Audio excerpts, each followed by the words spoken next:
بسم الله الرحمن الرحيم تلك الرسل فضلنا بعضهم على بعض منهم من كلم الله ورفع بعضهم درجات وآتينا عيسى ابن مريم البينات وأيدناه بروح القدس ولو شاء الله ما اقتتل الذين من بعدهم من بعد ما جاءتهم البينات ولكن اختلفوا فمنهم من آمن ومنهم من كفر ولو شاء الله ما اقتتلوا ولكن الله يفعل ما يريد يا أيها الذين آمنوا أنفقوا مما رزقناكم من قبل أن يأتي يوم لا بيع فيه ولا خلة ولا شفاعة والكافرون هم الظالمون الله لا إله إلا هو الحي القيوم لا تأخذه سنة ولا نوم له ما في السماوات وما في الأرض من ذا الذي يشفع عنده إلا بإذنه يعلم ما بين أيديهم وما خلفهم ولا يحيطون بشيء من علمه إلا بما شاء وسع كرسيه السماوات والأرض ولا يؤوده حفظهما وهو العلي العظيم لا إكراه في الدين قد تبين الرشد من الغي فمن يكفر بالطاغوت ويؤمن بالله فقد استمسك بالعروة الوثقى لا انفصام لها والله سميع عليم الله ولي الذين آمنوا يخرجهم من الظلمات إلى النور والذين كفروا أولياؤهم الطاغوت يخرجونهم من النور إلى الظلمات أولئك أصحاب النار هم فيها خالدون ألم تر إلى الذي حاج إبراهيم في ربه أن آتاه الله الملك إذ قال إبراهيم ربي الذي يحيي ويميت قال أنا أحيي وأميت قال إبراهيم فإن الله يأتي بالشمس من المشرق فأت بها من المغرب فبهت الذي كفر والله لا يهدي القوم الظالمين أو كالذي مر على قرية وهي خاوية على عروشها قال أنى يحيي هذه الله بعد موتها فأماته الله 100 عام ثم بعثه قال كم لبثت قال لبثت يوما أو بعض يوم قال بل لبثت 100 عام فانظر إلى طعامك وشرابك لم يتسنه وانظر إلى حمارك ولنجعلك آية للناس وانظر إلى العظام كيف ننشزها ثم نكسوها لحما فلما تبين له قال أعلم أن الله على كل شيء قدير وإذ قال إبراهيم رب أرني كيف تحيي الموتى قال أولم تؤمن قال بلى ولكن ليطمئن قلبي قال فخذ 4 من الطير فصرهن إليك ثم اجعل على كل جبل منهن جزءا ثم ادعهن يأتينك سعيا واعلم أن الله عزيز حكيم. مثل الذين ينفقون أموالهم في سبيل الله كمثل حبة أنبتت 7 سنابل في كل سنبلة 100 حبة والله يضاعف لمن يشاء والله واسع عليم. الذين ينفقون أموالهم في سبيل الله ثم لا يتبعون ما أنفقوا منا ولا أذى لهم أجرهم عند ربهم ولا خوف عليهم ولا هم يحزنون. قول معروف ومغفرة خير من صدقة يتبعها أذى والله غني حليم. يا أيها الذين آمنوا لا تبطلوا صدقاتكم بالمن والأذى كالذي ينفق ماله رئاء الناس ولا يؤمن بالله واليوم الآخر فمثله كمثل صفوان عليه تراب فأصابه وابل فتركه صلدا لا يقدرون على شيء مما كسبوا والله لا يهدي القوم الكافرين. ومثل الذين ينفقون أموالهم ابتغاء مرضات الله وتثبيتا من أنفسهم كمثل جنة بربوة أصابها وابل فآتت أكلها ضعفين فإن لم يصبها وابل فطل والله بما تعملون بصير. أيود أحدكم أن تكون له جنة من نخيل وأعناب تجري من تحتها الأنهار له فيها من كل الثمرات وأصابه الكبر وله ذرية ضعفاء فأصابها إعصار فيه نار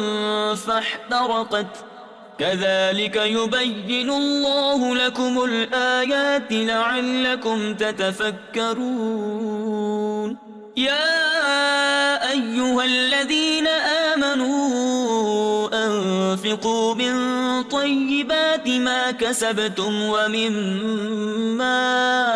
أخرجنا لكم من الأرض ولا تيمموا الخبيث منه تنفقون ولستم بآخذيه إلا أن تغمضوا فيه واعلموا أن الله غني حميد. الشيطان يعدكم الفقر ويأمركم بالفحشاء والله يعدكم مغفرة منه وفضلا والله واسع عليم. يؤتي الحكمة من يشاء ومن يؤت الحكمة فقد أوتي خيرا كثيرا وما يذكر إلا أولو الألباب. وما أنفقتم من نفقة أو نذرتم من نذر فإن الله يعلمه وما للظالمين من أنصار. إن تبدوا الصدقات فنعما هي وإن تخفوها وتؤتوها الفقراء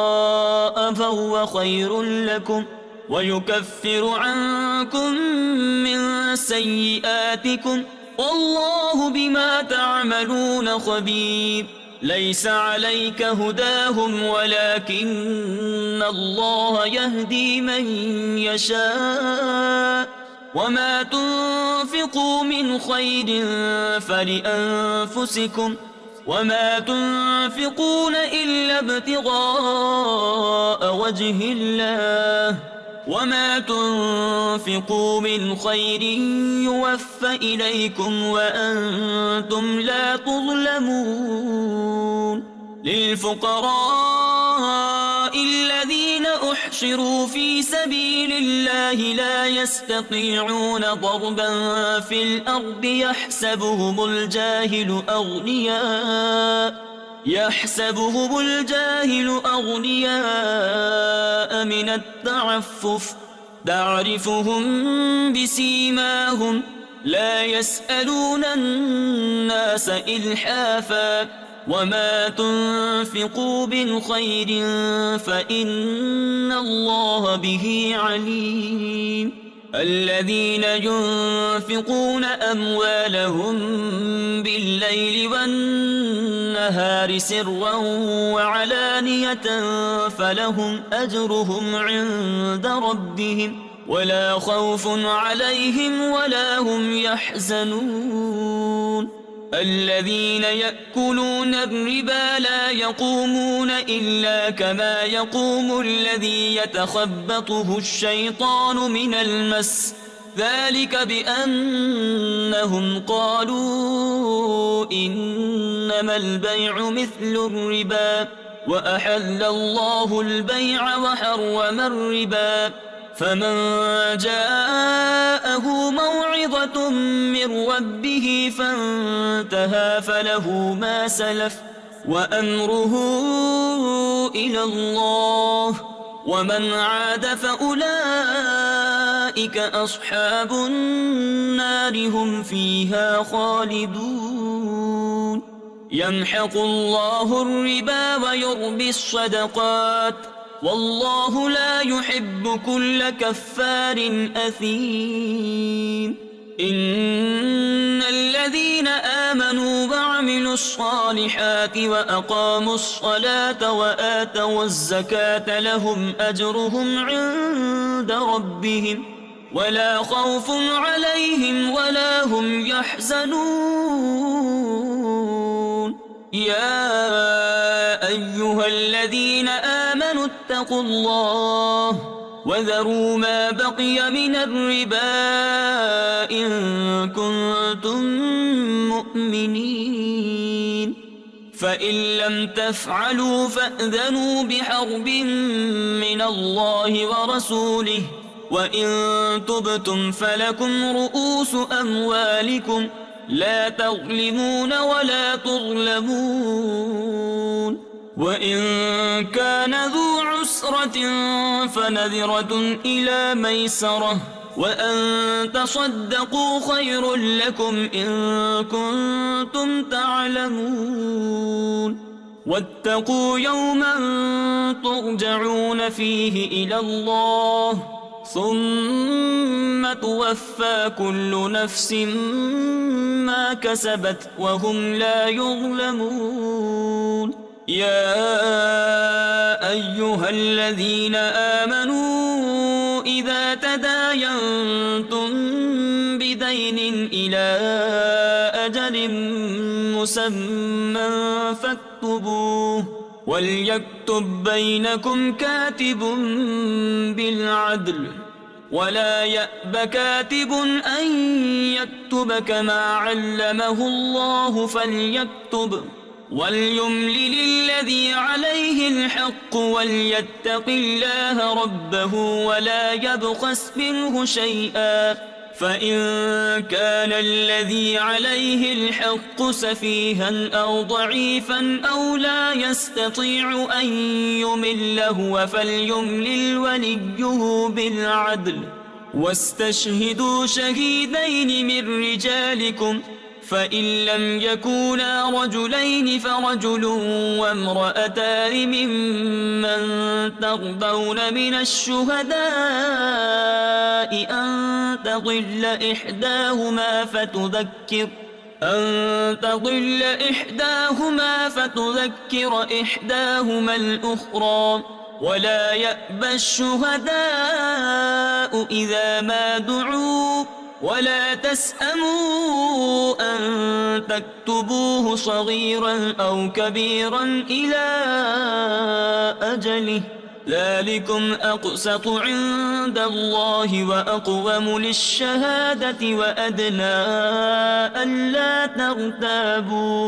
وأدنى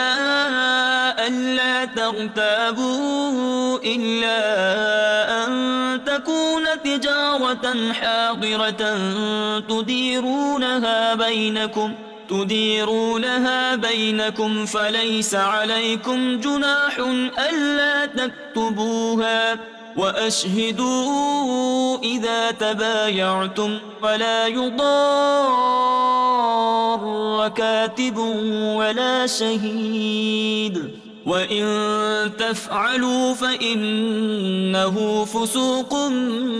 بكم واتقوا الله ويعلمكم الله والله بكل شيء عليم وإن كنتم على سفر ولم تجدوا كاتبا فرهان مقبوضة فإن أمن بعضكم بعضا فليؤد الذي اؤتمن أمانته وليتق الله ربه ولا تكتموا الشهادة ومن يكتمها فإنه آثم قلبه والله بما تعملون عليم لله ما في السماوات وما في الأرض وإن تبدوا ما في أنفسكم أو تخفوه يحاسبكم به الله فيغفر لمن يشاء ويعذب من يشاء والله على كل شيء قدير آمن الرسول بما أنزل إليه من ربه والمؤمنون كل آمن بالله وملائكته وكتبه ورسله لا نفرق بين أحد من رسله وقالوا سمعنا وأطعنا غفرانك ربنا وإليك المصير لا يكلف الله نفسا إلا وسعها لها ما كسبت وعليها ما اكتسبت ربنا لا تؤاخذنا إن نسينا أو أخطأنا ربنا ولا تحمل علينا إصرا كما حملته على الذين من قبلنا ربنا ولا تحملنا ما لا طاقة لنا به واعف عنا واغفر لنا وارحمنا أنت مولانا فانصرنا على القوم الكافرين بسم الله الرحمن الرحيم ألف لام ميم الله لا إله إلا هو الحي القيوم نزل عليك الكتاب بالحق مصدقا لما بين يديه وأنزل التوراة والإنجيل من قبل هدى للناس وأنزل الفرقان إن الذين كفروا بآيات الله لهم عذاب شديد والله عزيز ذو انتقام إن الله لا يخفى عليه شيء في الأرض ولا في السماء هو الذي يصوركم في الأرحام كيف يشاء لا إله إلا هو العزيز الحكيم هو الذي أنزل عليك الكتاب منه آيات محكمات هن أم الكتاب وأخر متشابهات فأما الذين في قلوبهم زيغ فيتبعون ما تشابه منه ابتغاء الفتنة وابتغاء تأويله وما يعلم تأويله إلا الله والراسخون في العلم يقولون آمنا به كل من عند ربنا وما يذكر إلا أولو الألباب ربنا لا تزغ قلوبنا بعد إذ هديتنا وهب لنا من لدنك رحمة إنك أنت الوهاب ربنا إنك جامع الناس ليوم لا ريب فيه إن الله لا يخلف الميعاد إن الذين كفروا لن تغني عنهم أموالهم ولا أولادهم من الله شيئا وأولئك هم وقود النار كدأب آل فرعون والذين من قبلهم كذبوا بآياتنا فأخذهم الله بذنوبهم والله شديد العقاب قل للذين كفروا ستغلبون وتحشرون إلى جهنم وبئس المهاد قد كان لكم آية في فئتين التقتا فئة تقاتل في سبيل الله وأخرى كافرة يرونهم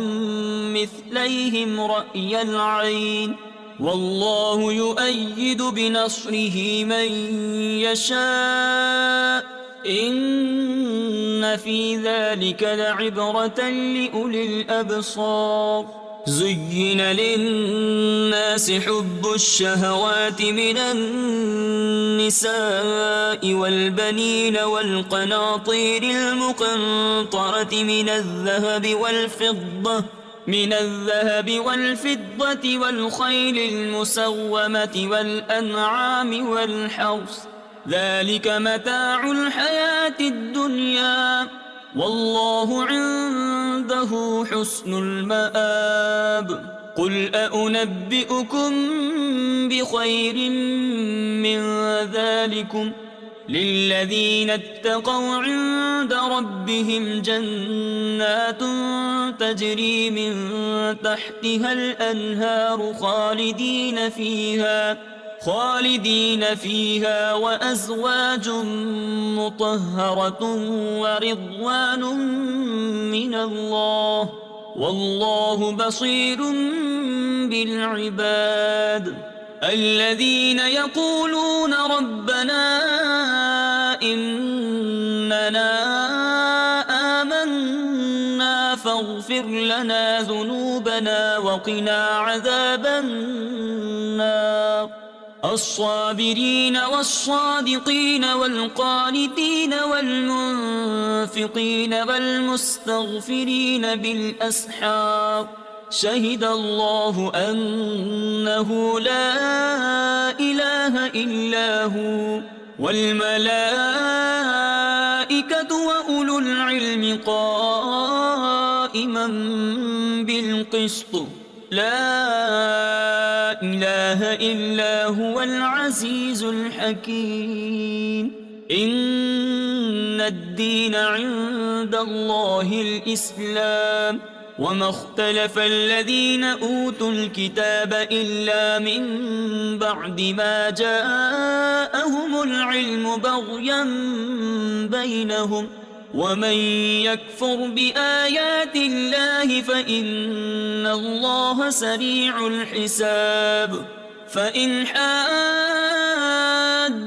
فقل أسلمت وجهي لله ومن اتبعني وقل للذين أوتوا الكتاب والأميين أأسلمتم فإن أسلموا فقد اهتدوا وإن تولوا فإنما عليك البلاغ والله بصير بالعباد إن الذين يكفرون بآيات الله ويقتلون النبيين بغير حق ويقتلون الذين يأمرون بالقسط من الناس فبشرهم بعذاب أليم أولئك الذين حبطت أعمالهم في الدنيا والآخرة وما لهم من ناصرين ألم تر إلى الذين أوتوا نصيبا من الكتاب يدعون إلى كتاب الله ليحكم بينهم ثم يتولى فريق منهم وهم معرضون ذلك بأنهم قالوا لن تمسنا النار إلا أياما معدودات وغرهم في دينهم ما كانوا يفترون فكيف إذا جمعناهم ليوم لا ريب فيه ووفيت كل نفس ما كسبت وهم لا يظلمون قل اللهم مالك الملك تؤتي الملك من تشاء وتنزع الملك ممن تشاء وتعز من تشاء وتذل من تشاء بيدك الخير إنك على كل شيء قدير تولج الليل في النهار وتولج النهار في الليل وتخرج الحي من الميت وتخرج الميت من الحي وترزق من تشاء بغير حساب لا يتخذ المؤمنون الكافرين أولياء من دون المؤمنين ومن يفعل ذلك فليس من الله في شيء إلا أن تتقوا منهم تقاه ويحذركم الله نفسه وإلى الله المصير قل إن تخفوا ما في صدوركم أو تبدوه يعلمه الله ويعلم ما في السماوات وما في الأرض والله على كل شيء قدير يوم تجد كل نفس ما عملت من خير محضرا وما عملت من سوء تود لو أن بينها وبينه أمدا بعيدا ويحذركم الله نفسه والله رؤوف بالعباد قل إن كنتم تحبون الله فاتبعوني يحببكم الله ويغفر لكم ذنوبكم والله غفور رحيم قل أطيعوا الله والرسول فإن تولوا فإن الله لا يحب الكافرين الله اصطفى آدم ونوحا وآل إبراهيم وآل عمران على العالمين ذرية بعضها من بعض والله سميع عليم. إذ قالت امرأة عمران رب إني نذرت لك ما في بطني محررا فتقبل مني إنك أنت السميع العليم. فلما وضعتها قالت رب إني وضعتها أنثى والله أعلم بما وضعت وليس الذكر كالأنثى وإني سميتها مريم وإني أعيذها بك وذريتها من الشيطان الرجيم. فتقبلها ربها بقبول حسن وأنبتها نباتا حسنا وكفلها زكريا. كلما دخل عليها زكريا المحراب وجد عندها رزقا قال يا مريم أنى لك هذا قالت هو من عند الله إن الله يرزق من يشاء بغير حساب. هنالك دعا زكريا ربه قال رب هب لي من لدنك ذرية طيبة إنك سميع الدعاء. فنادته الملائكة وهو قائم يصلي في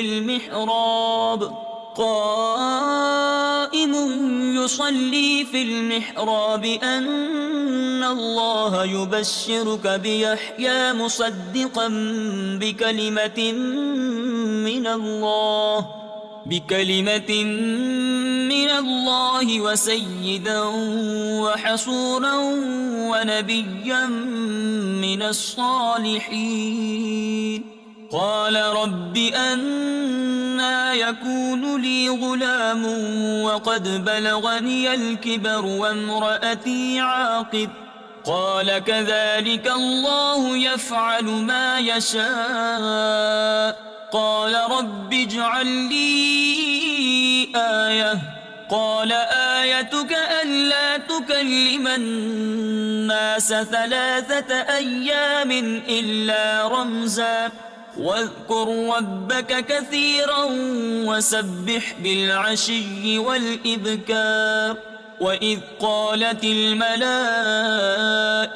يا مريم إن الله اصطفاك وطهرك واصطفاك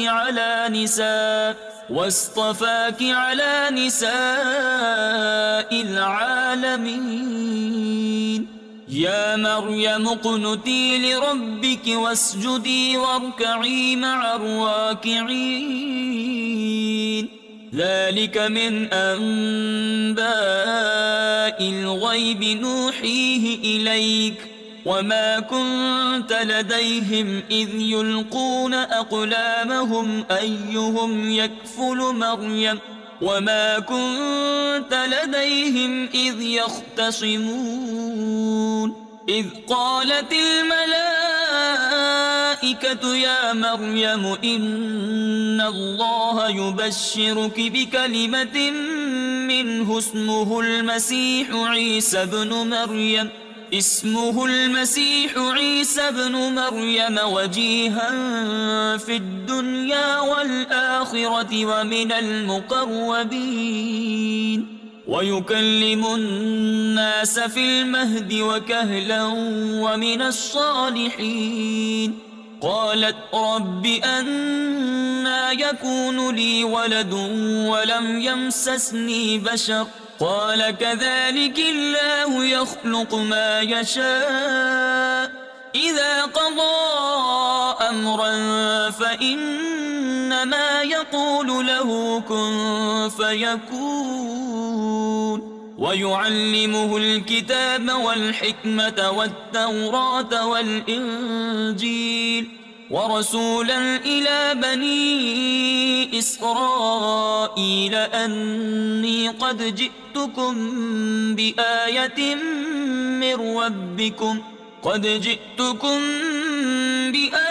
من ربكم أني أخلق لكم من الطين كهيئة الطير فأنفخ فيه فيكون طيرا بإذن الله وأبرئ الأكمه والأبرص وأحيي الموتى بإذن الله وأنبئكم بما تأكلون وما تدخرون في بيوتكم إن في ذلك لآية لكم إن كنتم مؤمنين ومصدقا لما بين يدي من التوراة ولأحل لكم بعض الذي حرم عليكم وجئتكم بآية من ربكم فاتقوا الله وأطيعون إن الله ربي وربكم فاعبدوه هذا صراط مستقيم فلما أحس عيسى منهم الكفر قال من أنصاري إلى الله قال الحواريون نحن أنصار الله آمنا بالله واشهد بأننا مسلمون ربنا آمنا بما أنزلت واتبعنا الرسول فاكتبنا مع الشاهدين ومكروا ومكر الله والله خير الماكرين إذ قال الله يا عيسى إني متوفيك ورافعك إلي ومطهرك من الذين كفروا وجاعل الذين اتبعوك فوق الذين كفروا إلى يوم القيامة ثم إلي مرجعكم فأحكم بينكم فيما كنتم فيه تختلفون فأما الذين كفروا فأعذبهم عذابا شديدا في الدنيا والآخرة وما لهم من ناصرين وأما الذين آمنوا وعملوا الصالحات فيوفيهم أجورهم والله لا يحب الظالمين ذلك نتلوه عليك من الآيات والذكر الحكيم إن مثل عيسى عند الله كمثل آدم خلقه من تراب ثم قال له كن فيكون الحق من ربك فلا تكن من الممترين فمن حاجك فيه من بعد ما جاءك من العلم فقل تعالوا ندع أبناءنا وأبناءكم ونساءنا ونساءكم وأنفسنا وأنفسكم ثم نبتهل فنجعل لعنة الله على الكاذبين إن هذا لهو القصص الحق وما من إله إلا الله وإن الله لهو العزيز الحكيم فإن تولوا فإن الله عليم بالمفسدين قل يا أهل الكتاب تعالوا إلى كلمة سواء بيننا وبينكم ألا نعبد إلا الله ولا نشرك به شيئا ولا يتخذ بعضنا بعضا أربابا من دون الله فإن تولوا فقولوا اشهدوا بأننا مسلمون. يا أهل الكتاب لم تحاجون في إبراهيم وما أنزلت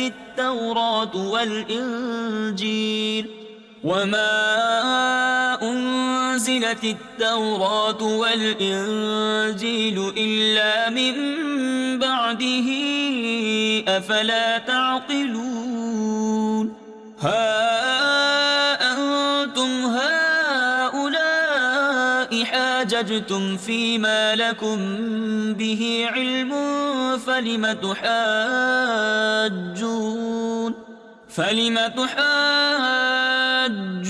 فيما ليس لكم به علم والله يعلم وأنتم لا تعلمون. ما كان إبراهيم يهوديا ولا نصرانيا ولكن كان حنيفا مسلما وما كان من المشركين. إن أولى الناس بإبراهيم للذين اتبعوه وهذا النبي والذين آمنوا والله ولي المؤمنين. ودت طائفة من أهل الكتاب لو يضلونكم وما يضلون إلا أنفسهم وما يشعرون.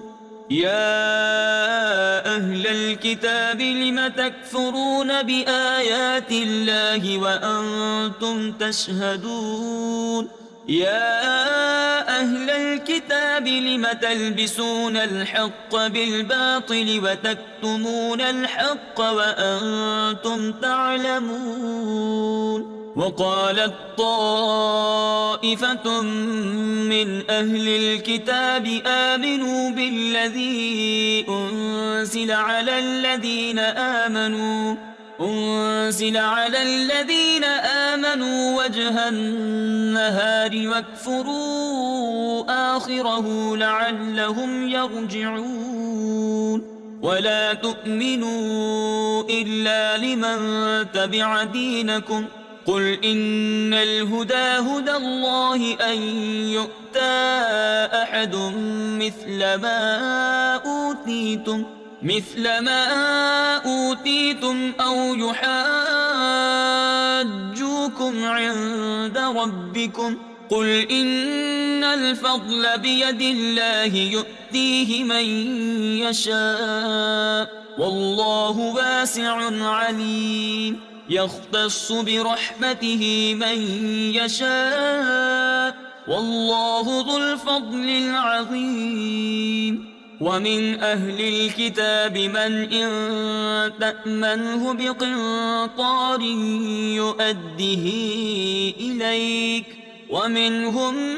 من إن تأمنه بدينار لا يؤده إليك إلا ما دمت عليه قائما ذلك بأنهم قالوا ليس علينا في الأميين سبيل ويقولون على الله الكذب وهم يعلمون. بلى من أوفى بعهده واتقى فإن الله يحب المتقين. إن الذين يشترون بعهد الله وأيمانهم ثمنا قليلا أولئك لا خلاق لهم في الآخرة ولا يكلمهم الله ولا ينظر إليهم يوم القيامة ولهم عذاب أليم. وإن منهم لفريقا يلوون ألسنتهم بالكتاب لتحسبوه من الكتاب وما هو من الكتاب، ويقولون هو من عند الله وما هو من عند الله، ويقولون على الله الكذب وهم يعلمون. ما كان لبشر أن يؤتيه الله الكتاب والحكم والنبوة ثم يقول للناس كونوا عبادا لي من دون الله، ولكن كونوا ربانيين بما كنتم تعلمون الكتاب وبما كنتم تدرسون. ولا يأمركم أن تتخذوا الملائكة والنبيين أربابا، أيأمركم بالكفر بعد إذ أنتم مسلمون. وإذ أخذ الله ميثاق النبيين لما آتيتكم من كتاب وحكمة ثم جاءكم رسول مصدق لما معكم لتؤمنن به ولتنصرنه، قال أأقررتم وأخذتم على ذلكم إصري؟ قالوا أقررنا، قال فاشهدوا وأنا معكم من الشاهدين. فمن تولى بعد ذلك فأولئك هم الفاسقون. أفغير دين الله يبغون وله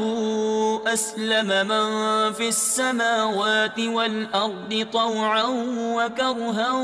وإليه يرجعون. قل آمنا بالله وما أنزل علينا وما أنزل على إبراهيم وإسماعيل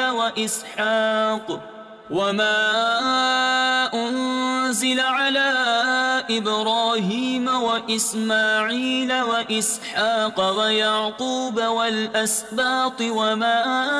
أوتي موسى وعيسى والنبيون من ربهم لا نفرق بين أحد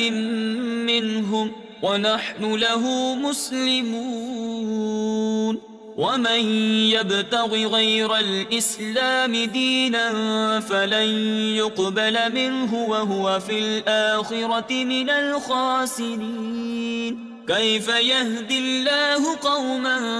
كفروا بعد إيمانهم وشهدوا أن الرسول حق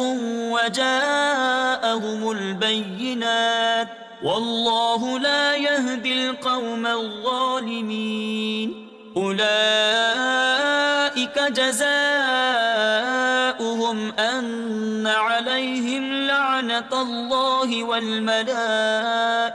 والناس أجمعين خالدين فيها لا يخفف عنهم العذاب ولا هم ينظرون إلا الذين تابوا من بعد ذلك وأصلحوا فإن الله غفور رحيم. إن الذين كفروا بعد إيمانهم ثم ازدادوا كفرا لن تقبل توبتهم وأولئك هم الضالون. إن الذين كفروا وماتوا وهم كفار فلن يقبل من أحدهم ملء